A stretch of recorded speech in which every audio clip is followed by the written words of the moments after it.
Olá! Começa agora mais uma edição do Bússola Líderes, o canal de entrevistas em vídeo da Bússola com personalidades de grande destaque no Brasil.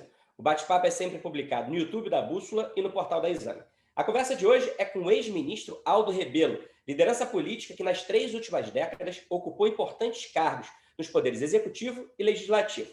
Foi ministro de Coordenação Política e Relações Institucionais no governo Lula e chefiou os ministérios do Esporte, da Ciência e Tecnologia e da Defesa na gestão Dilma. Ainda no Executivo, esteve à frente da Secretaria Estadual da Casa Civil do governo de São Paulo, na administração Márcio França.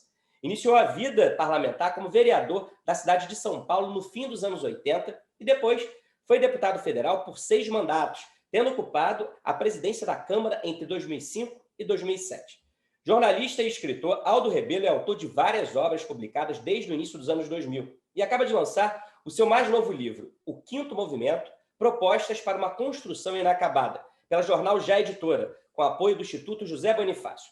A publicação é uma coletânea de ensaios que propõe debater o Brasil, sua história, sua formação e, principalmente, seu futuro. Rebelo conduz o leitor a reflexões sobre as iniciativas necessárias para a retomada da construção inacabada do país, chamada por ele de Quinto Movimento, já que, até o momento, 4 movimentos históricos teriam marcado a construção do Brasil. Para o ex-ministro, alguns pontos são fundamentais neste projeto de país pós-pandemia. A centralidade da questão nacional como forma de proteger os direitos básicos e a dignidade dos brasileiros, a retomada do desenvolvimento como meio de derrotar a crise econômica e social, a redução das desigualdades como caminho para a coesão da sociedade e o compromisso com a democracia, como acordo possível para a solução das contradições e dos desequilíbrios. Para conversar sobre o seu novo livro e discutir desafios e oportunidades para o Brasil, o Bússola Líderes recebe o ex-ministro Aldo Rebelo. E quem também me acompanha no bate-papo é o analista político da FSB Comunicação e colunista da Bússola, Alon Feuerwecker. Eu sou Rafael Lisboa, diretor da Bússola.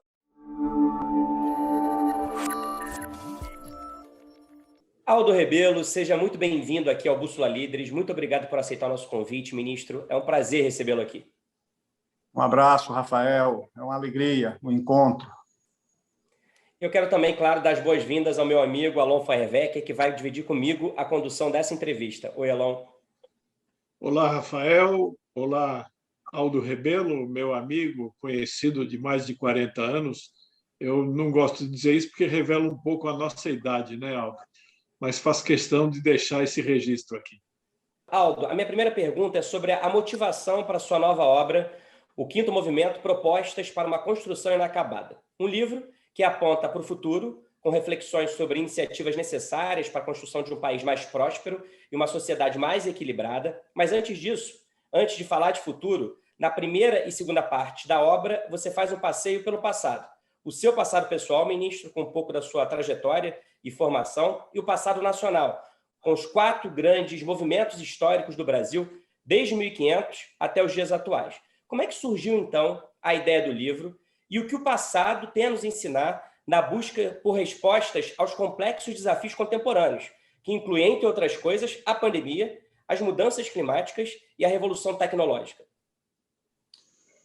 O livro, na verdade, prezado Rafael, prezado Alon, é uma reunião das minhas convicções, do que eu penso sobre o Brasil, sobre a sua história, sobre a sua memória, sobre a sua formação, sobre os seus desafios contemporâneos, sobre o seu futuro. E, ao lado dessas convicções, dessa minha ideia do Brasil, o que eu penso, o que eu acho, o que eu proponho como roteiro, chamar como roteiro de discussões para retirar o Brasil desse impasse, do imobilismo em que ele se encontra. Então, são essas 3 partes do livro. A primeira, que é uma espécie de formação das minhas convicções, ainda na juventude. A segunda, que é uma viagem pela história do Brasil, pela formação do Brasil, naqueles 4 movimentos formadores do país que eu aponto, né, da formação da base física, do território, da independência, da unidade do país e a República e a chamada Era Vargas, né, com o quinto movimento, que é esse que o Brasil aguarda, ou espera, ou necessita que aconteça, que é a retomada do crescimento, da economia, do desenvolvimento do Brasil, da redução das desigualdades e da construção da democracia, das instituições democráticas entre nós. O livro é razoavelmente, em resumo, isso. Nas minhas convicções com uma ideia do Brasil de ontem, de hoje e de amanhã. Aldo, essa sua trajetória é uma trajetória longa, né? Mais de 40 anos, e na maior parte desse período você foi um militante e dirigente do Partido Comunista, né? Do PCdoB.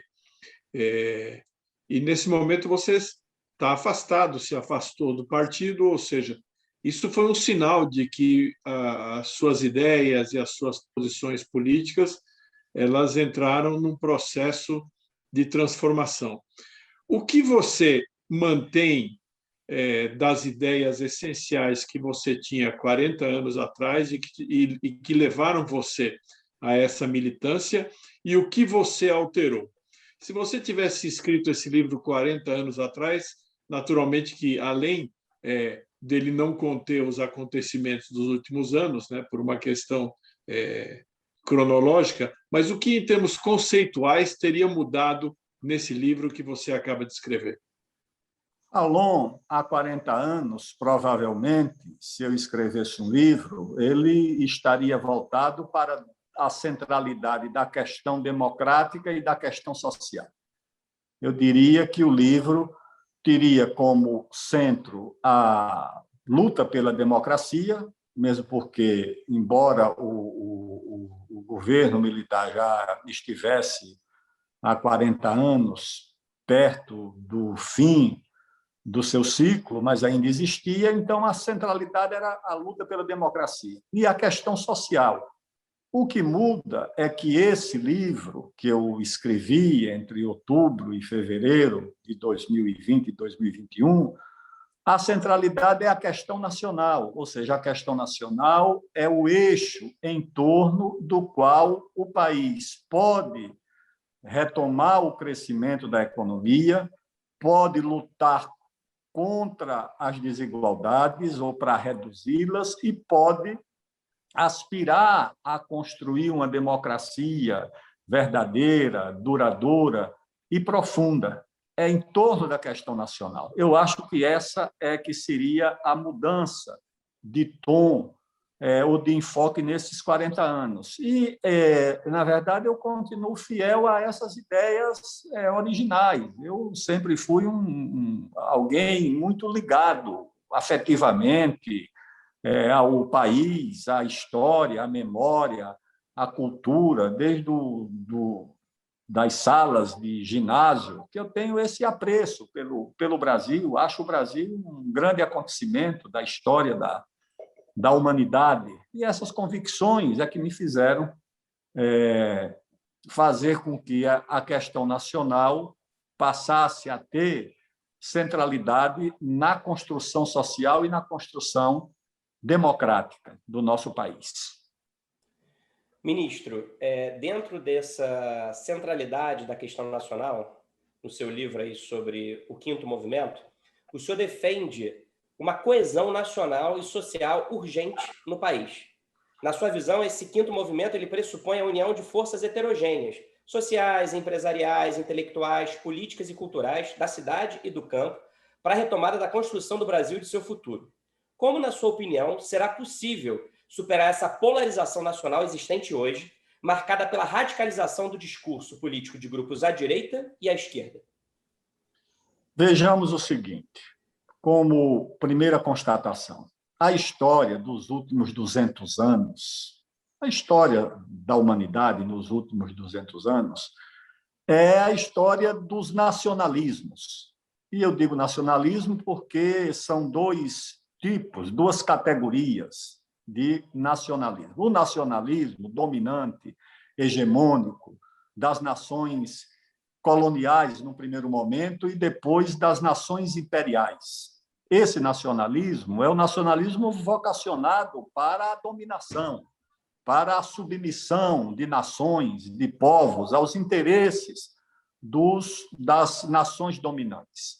O outro nacionalismo, o antípoda desse nacionalismo dominador, é o nacionalismo democrático, da resistência das nações emergentes, que lutam por sua independência, por sua soberania, desde a luta mais antiga contra os impérios coloniais até a luta mais recente contra a dominação financeira, científica, tecnológica, diplomática, cultural, militar das nações mais fortes. Dito isso, as nações fortes, que têm grande força militar, econômica e financeira, elas podem exercer o seu domínio, muitas vezes, até contra a vontade de uma forte opinião pública interna, como foi o caso dos Estados Unidos na Guerra do Vietnã. Em nações mais frágeis, como o Brasil, a luta pelo desenvolvimento e pela afirmação nacional exige uma unidade mais ampla, uma coesão nacional, uma coesão social mais ampla, sem o que nós não conseguimos reunir as energias necessárias para levar adiante as aspirações nacionais. É exatamente dessa coesão nacional que eu trato como contraponto à desorientação que persiste no Brasil. Não é o problema do país estar dividido, o país já esteve dividido, mas em torno de causas relevantes. O Brasil se dividiu na independência, o Brasil se dividiu na República, o Brasil se dividiu em 30, mas a divisão era em torno de causas, não era em torno de uma agenda absolutamente secundária, essa agenda do comportamento, a agenda dos costumes. É como se o Brasil tivesse aqui que se transformar em palco de dois cosmopolitismos, o cosmopolitismo conservador dos republicanos e o cosmopolitismo progressista dos democratas, e nós tivemos que fazer uma escolha em torno dessas duas agendas, o que, para mim, é uma coisa falsa, errada, que não nos conduzirá a lugar algum. Aldo, essa sua defesa da necessidade de coesão nacional, ela levanta uma questão. É como construir a coesão nacional. Existem dois caminhos, basicamente. Um é por meio de uma conciliação, né? Você tem um conjunto de forças, grupos, classes sociais e interesses e estabelece-se ali uma conciliação, né? Nós tivemos exemplo de conciliações na história do Brasil, mais recentemente a Aliança Democrática, ali, que elegeu Tancredo Neves como instrumento de superação do período aí militar. Mas também tem exemplos na história em que houve necessidade de que um determinado polo, um determinado grupo, subjugasse o outro dentro de um processo histórico no país para impor essa coesão nacional. Eu poderia citar, por exemplo, Napoleão Bonaparte ali nas consequências da Revolução Francesa. Poderia citar a Guerra de Secessão nos Estados Unidos, que construiu os Estados Unidos como são hoje, a Revolução Russa de 1917, a própria Revolução Chinesa de 1949, são situações em que você tem um processo de ruptura, um processo de transformação e que um grupo acaba impondo aos outros uma coesão nacional pelo seu ângulo, do seu ponto de vista. Qual você acha que é o caminho mais provável para o Brasil? E existe, na sua visão, alguma situação em que esse processo de construção da coesão nacional, por meio de uma conciliação, ele tenha, de fato, tido sucesso? Olha, Lon, nós estamos aqui tratando dos caminhos conhecidos, mas pode haver também caminhos que nós ainda não conhecemos. Nós não devemos descartar essa hipótese. Certa vez, quando recebi aí no Ministério a visita de uma delegação do Vietnã, um servidor lá, graduado, ao dirigir a palavra ao chefe da delegação, elogiou a grande tradição de luta do povo vietnamita, que tinha derrotado os chineses numa guerra, depois derrotaram os japoneses, os franceses, os americanos, e que aquilo era um feito digno de nota. A conquista da independência do Vietnã em tantas guerras. E aí ele, ao comentar, disse: olha, nós agradecemos o elogio, mas queremos devolver, dizendo que o feito dos senhores é muito mais relevante, que fizeram a sua independência sem precisar de tantas guerras como nós. Então, o Brasil tem, na sua experiência, não é exatamente um antagonismo entre a conciliação e a ruptura. Nós, às vezes, temos na conciliação exatamente as condições necessárias para determinadas rupturas. Vamos ver aqui o caso da expulsão dos holandeses do Brasil.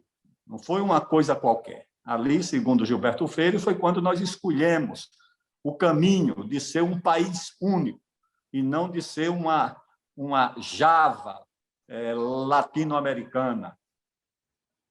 E qual foi a escolha? A escolha foi dada quando o exército, ou os exércitos dirigidos por um negro liberto, que era o Henrique Dias, por um batalhão dos índios de Felipe Camarão e por um batalhão dos fazendeiros e dos seus recrutas, pelo João Fernandes Vieira e André Vidal de Negreiros, quando essas forças se reuniram, com apoio da Igreja Católica, naturalmente, na época, para enfrentar a ocupação holandesa, que não era um conflito apenas comercial, econômico, era cultural, religioso, ou seja, uma grande conciliação de interesses para se contrapor e fazer a ruptura com o status de dominação imposta pela Holanda.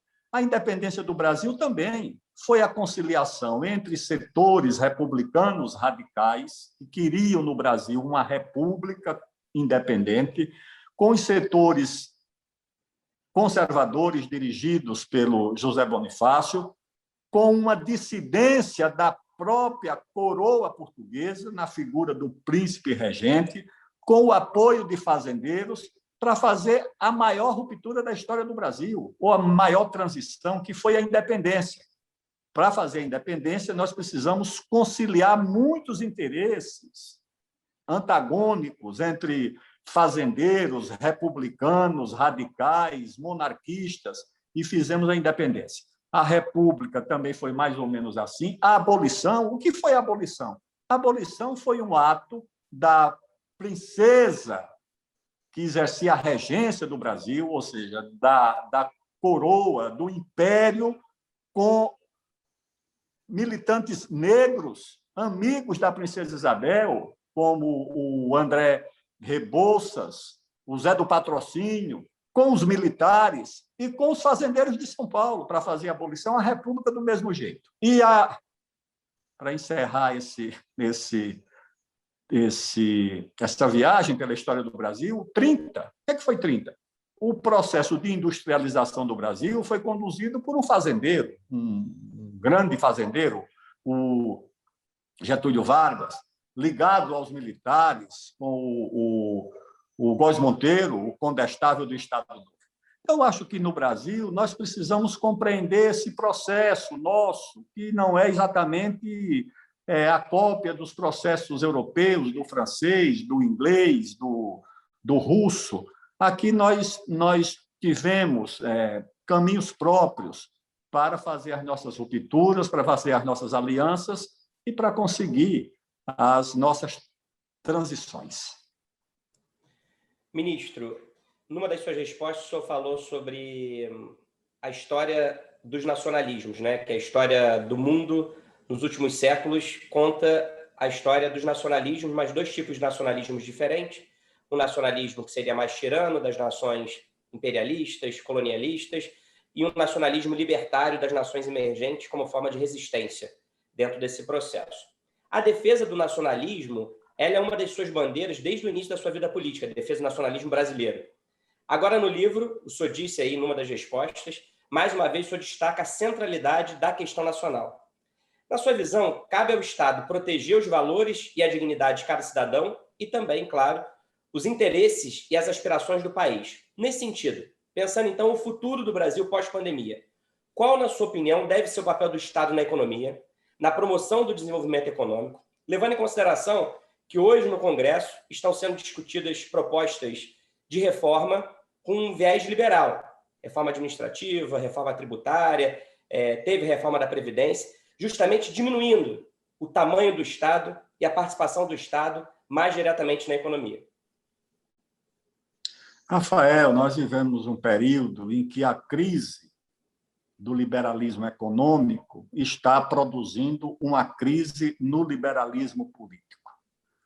Em 2018, a revista inglesa, que é o mais representativo, porta-voz desse pensamento liberal, tanto em economia quanto em política, a The Economist, completou 175 anos de vida e fez um longo manifesto muito bem escrito, muito bem feito, atualizando a história e os compromissos da revista. E fazia exatamente esse registro da crise do liberalismo econômico e, na opinião da revista, a crise consistia ou consiste exatamente na incapacidade do liberalismo de gerar desenvolvimento, progresso econômico, distribuição de renda, de bem-estar, oportunidade para as pessoas. A revista dizia que o dinamismo, o prestígio do liberalismo em economia foi exatamente por ter gerado desenvolvimento, progresso científico, tecnológico, industrial, ter produzido as classes médias. E essa crise leva a uma rejeição das pessoas às ideias liberais em política. E o aparecimento desses regimes que a revista chama de populistas, de direita ou de esquerda, fora os de cunho marxista, como o chinês, que são atacados pela revista. Nós, na minha opinião, no Brasil, não devemos estabelecer uma escolha entre o Estado e o mercado.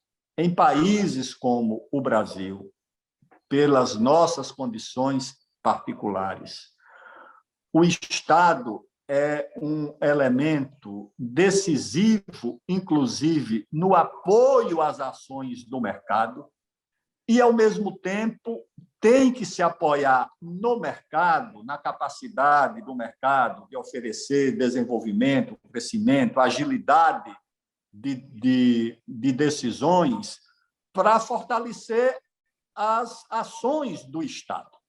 Eu não julgo que o exemplo seja a coisa mais importante, mas não posso fugir de falar do caso da China. A China é, ao mesmo tempo, a economia de mercado mais dinâmica do mundo. É a China que cria em tecnologia mais inovações, é a que registra o maior número de patentes, é a que multiplica o número de startups bilionárias. É o país que mais cria bilionários no mundo é a China.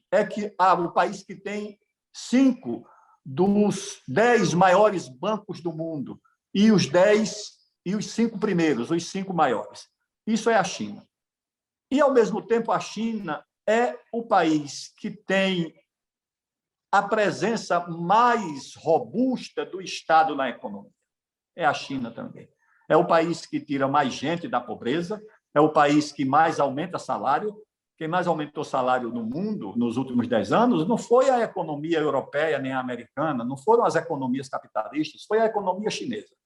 Então, se a China consegue reunir as qualidades, as virtudes, as vantagens do mercado e do Estado, por que no Brasil nós não poderíamos também aproveitar, em função do interesse nacional, do interesse comum, do interesse do país, as possibilidades que o mercado nos oferece e as condições que também o Estado pode oferecer ao desenvolvimento do país. Acho que nós devemos buscar, aqui no Brasil, a negação desse antagonismo entre Estado e mercado. Acho que o Brasil precisa dos dois para enfrentar os desafios ao seu desenvolvimento, ao seu crescimento, à geração de riqueza e à geração de oportunidades para os brasileiros.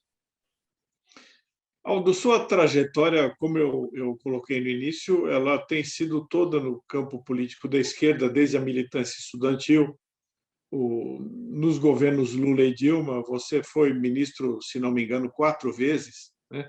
Deve ser um dos políticos da história do Brasil que ocupou mais ministérios ao longo desse nosso período republicano e mesmo, talvez, do período monárquico. Teve uma trajetória importante no parlamento, chegou a ser presidente da Câmara dos Deputados e sempre uma trajetória ligada à esquerda, né? Mais recentemente, você tem feito críticas seguidas e crescentes à esquerda, especialmente em 3 pontos que eu vou destacar aqui. Todos os grandes momentos políticos da esquerda na história do Brasil, pelo menos nos últimos 100 anos, eles se deram em torno de 3 ideias. Uma que nós já discutimos bastante aqui, que é o nacionalismo, a segunda, que é o desenvolvimentismo, e a terceira, que é a luta pela igualdade, né? E a gente vê que são 3 ideias, 3 conceitos que, neste momento, é muito raro você ver alguém de esquerda defendendo, né? O nacionalismo está estigmatizado pela esquerda, o desenvolvimentismo ele foi, na prática, abandonado em função de uma agenda global que não é desenvolvimentista nas nações pobres ou nas nações que antigamente se chamavam de subdesenvolvidas ou em desenvolvimento. E a luta pela igualdade foi substituída pela luta dos diversos grupos pelos seus próprios interesses e pelas suas próprias necessidades, né? Qual que você acha que é o caminho que a esquerda poderia percorrer no Brasil para conseguir retomar uma capacidade que ela acabou perdendo de gerar esse consenso nacional em torno de ideias tão simples como as que eu listei aqui e que estão sendo progressivamente abandonadas?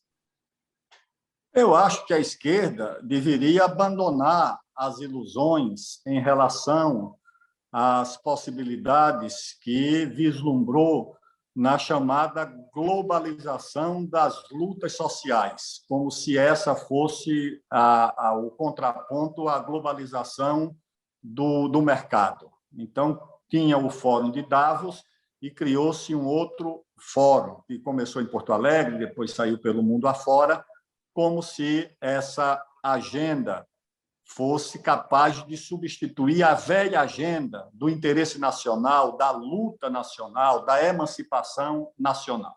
Ou seja, não haveria mais lugar para essas lutas, dado que nós vivíamos um processo de globalização financeira. Teve muita influência nisso, eu lembro, porque ia no Fórum de Porto Alegre e via lá os militantes com um livro do Tony Negri, chamado Império, debaixo do braço. Aliás, quando era ministro da Cultura, o Gilberto Gil chegou a promover um debate no Ministério com o Tony Negri, e eu participei, me convidou para fazer o contraponto à exposição do Tony Negri. Isso teve uma influência muito grande. Então, na verdade, o que houve foi o abandono dessa agenda em busca da ilusão da globalização das lutas sociais, o abandono da luta pelo desenvolvimento como um fenômeno próprio da nação, e a substituição da agenda social pela igualdade, da luta pela igualdade, em favor da luta pela diversidade. E, em resumo, o seguinte: a ideologia foi substituída pela biologia. No passado, era a ideologia que orientava a ação dos grupos e dos movimentos de esquerda, ou seja, no sentido de substituir, a ideia que pudesse ajudar a substituir uma realidade anacrônica por outra mais progressista, essa questão da ideologia foi cedida à biologia, ou seja, as diferenças de raça, de gênero e outras que passaram a presidir as plataformas, as reivindicações e a agenda dos grupos de esquerda. Isso, para mim, ficou muito claro porque eu cheguei a vivenciar esse processo na minha origem, atuando no movimento de esquerda, quando nós queríamos transformar o mundo, transformar o país, transformar a sociedade, e a mudança desse objetivo por coisas muito mais limitadas. Não, eu vou me contentar em alcançar um objetivo muito mais limitado. Eu troco isso por uma cota, por um espaço, por alguma coisa que contemple políticas, as chamadas políticas identitárias, como se fala. E acho que isso deixou com que fez com que a esquerda perdesse a capacidade de encantar, de apresentar uma utopia, um caminho universal, um caminho para todos. E as pessoas foram buscando outras alternativas. O nacionalismo passou a ser visto como uma coisa autoritária, como uma coisa da direita. As cores e os símbolos do país foram praticamente abandonados como instrumentos de forças conservadoras. Eu acho isso, sinceramente, uma tragédia, uma coisa muito, muito ruim. Ministro, nosso tempo chegou ao fim. Quero muito agradecer ao senhor pela participação aqui no Bússola Líderes, pelas suas reflexões, pelo debate que o senhor está propondo com o seu livro, baseado aí em todas as suas convicções, crenças e experiência em mais de 40 anos aí de luta política. Muito obrigado, ministro. Um abraço, Rafael, um abraço, Alon, e até breve. E um agradecimento especial, claro, a você que acompanhou a nossa conversa até agora. A Bússola é a plataforma de conteúdo estratégico sobre economia, negócios, política e sociedade, uma parceria entre a revista Exame e o grupo FSB. Inscreva-se no canal Bússola no YouTube para ter acesso aos nossos conteúdos, lives, análises e entrevistas exclusivas. Até a próxima. Tchau.